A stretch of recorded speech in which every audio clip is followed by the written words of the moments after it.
Welcome back to the channel. In the long history of American money, some coins are remembered for beauty, some for rarity, and some for changing the entire system forever. Today, we explore one of the most important coins ever minted in the United States, the 1965 quarter dollar.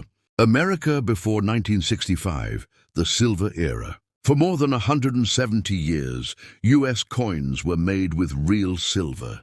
Quarters, 90% silver. Dimes down and 90% silver. Half dollars, yes sir, 90% silver. Silver coins were trusted, valuable, and respected worldwide. But by the early 1960s, America faced a serious problem. The silver crisis. Silver prices began to rise sharply.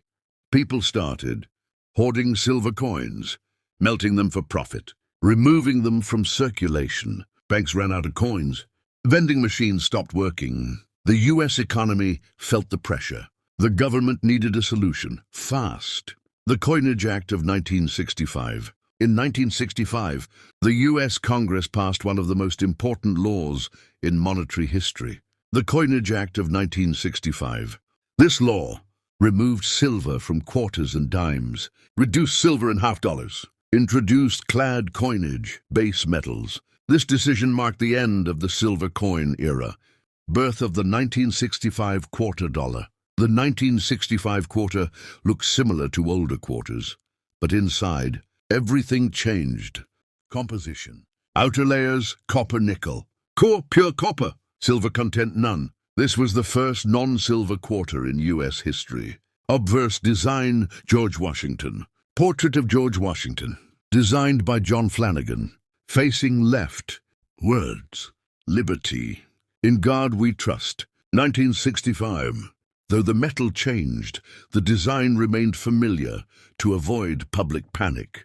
Reverse design, the American eagle. Proud bald eagle. Wings spread, holding arrows and olive branches. Symbol of strength. Peace. National unity. The design represented continuity during a time of major change. Massive production numbers. The U.S. Mint produced over 1.8 billion quarters in 1965. Why so many? Because Americans were hoarding old silver coins, refusing to spend them.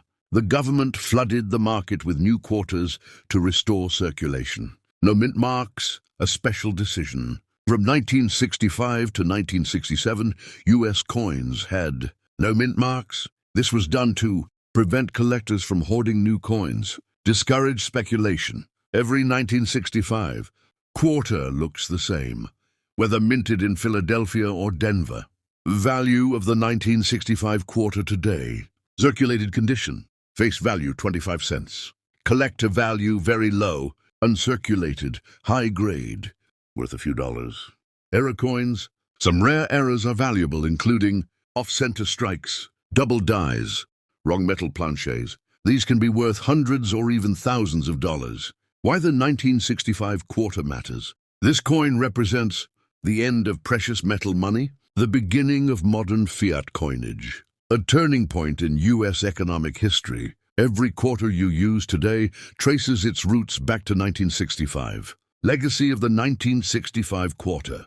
Though common and often overlooked, the 1965 quarter is one of the most historically important coins ever made. It didn't just buy groceries. It changed American money forever.